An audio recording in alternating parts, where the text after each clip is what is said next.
We believe the regular season finale at Oracle Arena.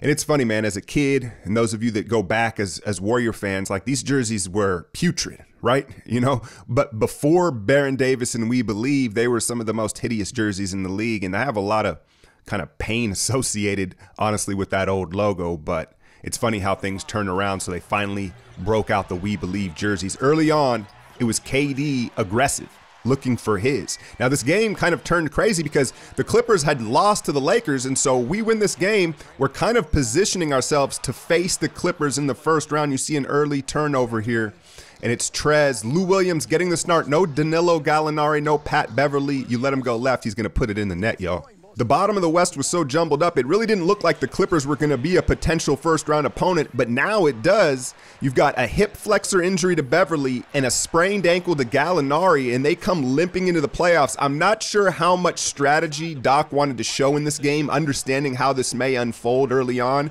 and you're seeing Clay really abuse Shamet and Lou Williams. Lou obviously forced into the start. Now Beverly and Shai Gilgeous will probably start in the backcourt if this is the round one matchup. And both of them are good defenders. Length, you know, tenacity and all that, that's fine. But at some point, the Clippers are going to have to score. They're going to have to put offensive weapons on the floor where Shamet and Williams play. That's good. They're going to get buckets, but they're going to struggle tremendously on the defensive end. Let's hold it here.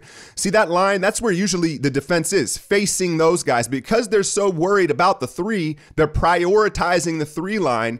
And both Clay and Steph read that and cut to the basket for the easy lay-in. While on paper, that's probably the smart strategy, but you give these guys a couple easy layups, and then it really doesn't matter how you're guarding them, right? The hoop just gets too big for them. Durant, like I said, off to a quick, aggressive start was good to see. Now, DeMarcus had himself a rough night, man. And I'm trying to figure out what's wrong with his three ball. I think it's his dip. I think his dip is too slow. So in other words, his transfer of energy, he dips so slow, he doesn't quite get enough velocity on the ball because he's short on all his misses, right? You see him rumble back and try to force things as he got frustrated as the game went on, but he just couldn't hit the side of a barn. This kid, though, Philly's going to regret letting the Squire go, man, I'm telling you. But he is a rookie. Look, this is the strategy. Don't let him pop out for threes. They're guarding the three-point line, but even Steph is bullying the 6'4", 5" Shamet in the paint, right? And so that's just going to be a real problem moving forward, even if he starts off hitting 4 threes in the first quarter, which really kept the Clippers in this thing. I'm telling you, defensively, we're going to get what we want when we want, and then ultimately, they're not going to have an answer for Durant. I know I'm speaking as if this matchup is happening, but if you look at the schedule, it looks like it's happening. You assume Gallinari will be back coming off the ankle, right? But he's not exactly a lockdown guy either, so that hurts their defense anyway. Look, the Clippers can score. It's the defense that's going to be a problem. But ultimately, the matchup I will be looking forward to most is this one. Montrezl Harrell and Draymond Green. Maybe one of the only more physical players in the league than Draymond himself. So from a talent perspective, this Clippers team is very outmatched. But from an effort level and a physicality standpoint, that's where they're going to test the Warriors in the first round. And DeMarcus struggled, and you see the spacing there. Draymond standing in the paint lets the help come right over. But watch this screen. Watch the timing of this little pop right there. He's learning that from Bogut. Free Steph for the three ball. But so part of it was spacing, but part of it was Boogie just had an off night, but then he fed the off night. Here's an example of a gamble gone wrong. McKinney's going to gamble here and try to jump that corner pass, and then it forces Looney to have to cover way too much ground out to the top of the paint. He wanted to float out to the corner, but McKinney gambled and kind of guessed wrong, and it sent Looney to have to help from too far. Now on the other end, Steph, that's easy. And it's great to see our bench guys knocking threes down here headed into the playoffs. Everybody's doing it now.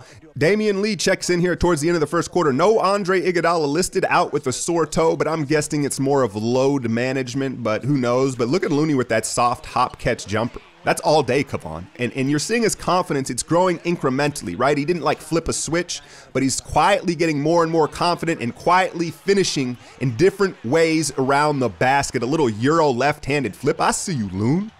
Now, I'd argue Lou Williams draws even cheaper fouls than Harden. Like Harden, we see it more. There's more volume with it because he has the ball so much. But like foul for foul, Lou Williams is right there with Harden with the cheap stuff. Look at McKinney come from the weak side. Zubac back, gets blocked at the rim out in transition, and Steph's going to finish with the left hand out and running. But look at the score. It's just a 4-point game because of the way the Clippers shot the three ball early on. More DeMarcus, more forcing things. And this is one of the first games where it really kind of hurt us, right? He got too bullish with it.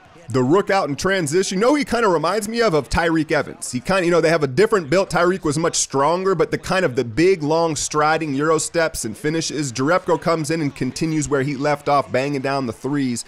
Plays with a nice pace, especially for a rookie, right? He's just at his own speed, the hesitation, again, a Tyreek Evans-like finish, but I think this kid likes ball more than Tyreek does. That's the difference moving forward. And then, there's China Clay, there's Game 6 Clay. What about post Clay? Nobody scores on Clay in the post. Not Jokic, not Harrell, not nobody. I think he's going to get that all-defensive team that he rightfully deserves. Now the media is kind of more aware that he hasn't made one. DeMarcus, geez. I think Zubac also was a factor, right? He's one of the few big bodies that seem to not budge, banging with him in the paint. Take a look at SGA's defense. Gets over the screen, stays attached, and contests without the fall. I'm going to have to call him SGA. That's a mouthful. I'm probably butchering his name anyway, but you see the length, the defensive potential, the pace, right? He kind of has that Tim Duncan aura where he's just sleepwalking through the game, but very effective. And then Quinn, I want to shout him out because he's shooting the lights out, and that's a nice pass right there. That's a nice patient pass. Quinn, I can't hate on him, man. It's almost like he listened to my videos and he's turned it up, right? He's never going to be a stopper, but he's shooting the lights out and his effort level is raised. There's Zubac on the pick and roll. And when I talked about Doc not showing strategy, I think we're going to see them attack DeMarcus a lot more in pick and rolls if we see them come Saturday. Here he is in the post. One too many moves and still gets roofed. And so this is where we have to see DeMarcus. This is what is concerning. Like, everything's been all good. You can't judge a man's character when things are going well. It's when they're going bad and you see Quinn in his ear. And he didn't overreact, but he did kind of, like I said, I think he forced the issue. And it staggered our offense here in the second quarter, and that's in part why this game was tied. Then in transition, he doesn't get the call. There wasn't too many bad calls, but it's a league-wide plague right now. That you don't know what the whistle's going to be, right? And so this is fine in one game. My concern is if he really starts to struggle in a playoff series, does he just keep forcing the issue, or does he become disgruntled on the bench if Kerr sits him? And that, we just have to keep our eye on that. There's another three from Shamet. Watch the subtlety of Livingston. He knows he wants KD, right? So he sees him. Now he's going to look to the other side of the action. Then he turns and passes it, right? And sometimes our guys, Draymond and some of these guys, are very guilty of staring down the target, and it lets the defense time and jump the pass, right? Use all the motion and action in our offense as a decoy. And Sean did that masterfully there. Shamet to the cup, and Bogut, another bogus call. Another bogus call. We just have to deal with them, y'all. We just have to deal with them and hope that we get some as well, right? Take a look at the push-off. He knew he was finna get roofed. I don't know how you call that, but they did. One thing I've noticed about Steph the last week or so is the handles have been on point, right? He's really just toying with people. The stop and go action, finishing. Like I said, he didn't shoot the three ball well in this, but he was getting what he wanted. In part, it was by design. The Clippers were trying to keep him off the three-point line, so he ate other places at the dinner table. And here's possible makeup call. Hey, stay consistent. They call Boogie for the charge. They call Trez for the charge, so you never know. It's a roll of the dice. Bogut knows he got away with one. Watch Steph just abuse the rookie with the off-ball back cut and then squirts that shot up. That's a horse shot right there, but still, Clippers hanging around trying to spoil the Oracle finale. Bogut would have none of it. Watch Bogut just wipe the floor with the rookie here, and this is such an illegal screen, but hey, I'll take it. And the rookie tried to sell it too, but Steph gets freed for a three. Remember, DeMarcus set the same screen on the opposite wing earlier in this game. But you watch some of these possessions, and I just wonder if we weren't so dominant. You can see, look, they're playing with the Clippers here. They're trying to have fun, right? They're trying to kind of like give themselves a challenge almost. And sometimes it backfires, sometimes it doesn't. But how quickly they could stop that if they're not as dominant moving forward. Steph, again, this is his new favorite area to operate, the little hezzy at the free throw line. He's just eating everywhere, especially with the left hand. Second half, DeMarcus, this is a nice pass. That's a dime right there to Draymond. And I think he finally calmed down and realized, all right, let me not look for mine. No, that's not in his nature. And look at the spacing, though. Draymond cutting to the paint, though. I don't know why he would do that, but the help never came, and DeMarcus finally on the board. And then Draymond was like, look, Clippers, y'all ain't going to hang around with us on this night. Not on this night. I'm sorry. Picks the pocket, goes up. I haven't seen him elevate like that in quite a while. Shout out Richard Kim. He's really talking up the playoff Draymond mode as we saw him enter it in this game. Now watch DeMarcus's velocity on his dip. You see how the dip was quicker and smaller? So then the ball got up higher and traveled with more velocity, and he knocks it down.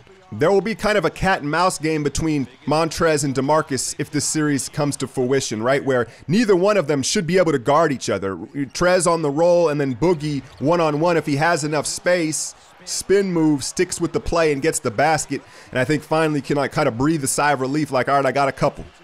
But it was this man, Draymond Green, in the second half. Him pushing the ball, the amount of energy, how fresh he looked, and his attack, his energy, I think really took us home here in the third. Looney was his road dog, though.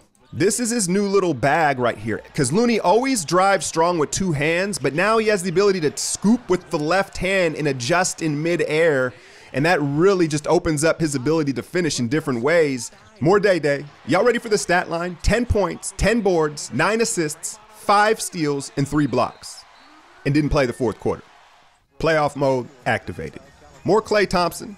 You know what it is, head knock, right? And I think he is the key to the series in the sense of, I think it's going to force Doc to leave the rookie out there rather than Lou, and then they're really going to be strapped to score. There's going to be a lot of pressure on Gallinari and Trez to score because they're going to have to go with the defensive backcourt. Otherwise, I think Klay's going to torch him.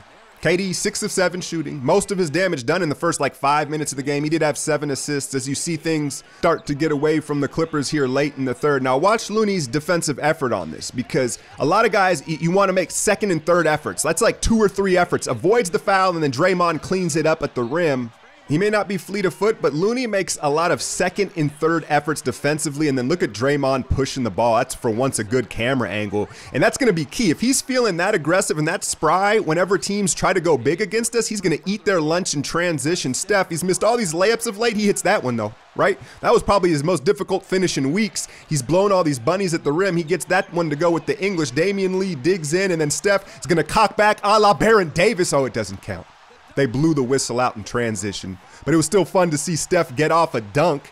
Another thing he's been trying to do all season long. He barely got it. Let's take another look at it. He went off 2 feet. He's a 2-footed jumper. And, you know, I give it a 6.5. Take a look at it. Barely.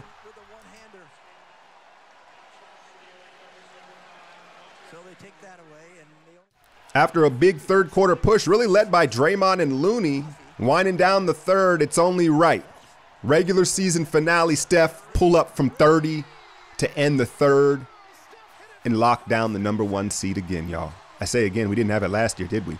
We locked in the #1 seed, and it looks like we may have locked in our opponent as the Clippers, sending them down to the 8th seed. It's been a long regular season. I know these dudes are ready. I know y'all are ready. I know I'm ready for the playoffs. This will be the last regular season Warrior game I cover. I'm planning to do Houston OKC Tuesday night, and then Wednesday night, the final game of the regular season. I'll try to choose whichever game has the most meaning. I'll try and watch them all and then give you one last regular season game, and then perhaps a podcast or a breakdown of what I see headed into the playoffs, which should start Saturday. Let's get it. I'm out, y'all. Storybook to clinch the 1 seed in the last regular season game at Oracle. Yeah, but the story's not over. Obviously, it's kind of we got to honor the night in terms of the end of the regular season, what we've been able to accomplish. But it's the next chapter in terms of what the next 2.5 months for us, we want that to be. So we can celebrate tonight. It's great atmosphere. The crowd was amazing. Obviously, the throwback jerseys, a lot to celebrate for sure. You let out a roar at the start of the game when you guys revealed that you were wearing the We Believe jerseys. Do you feel like history was captured tonight, honored tonight? For sure. I mean, 47 years in this building, a lot has happened. This jersey represents a great era. Obviously, what we've been able to do, winning championships and celebrating, in this building, in this city, means a lot. So, definitely wanted to take a moment to reflect and be proud of, where we came from. 27 points for you, and that 3 you had to close the third quarter really felt like the energy was coursing through you. Did you feel the spirit tonight? For sure. I mean, we're building momentum, and I think we're all, trusting each other and playing at a high level. So want to, carry that into this coming weekend. So excited about where we are. Ready to go. Well, thank you, Steph.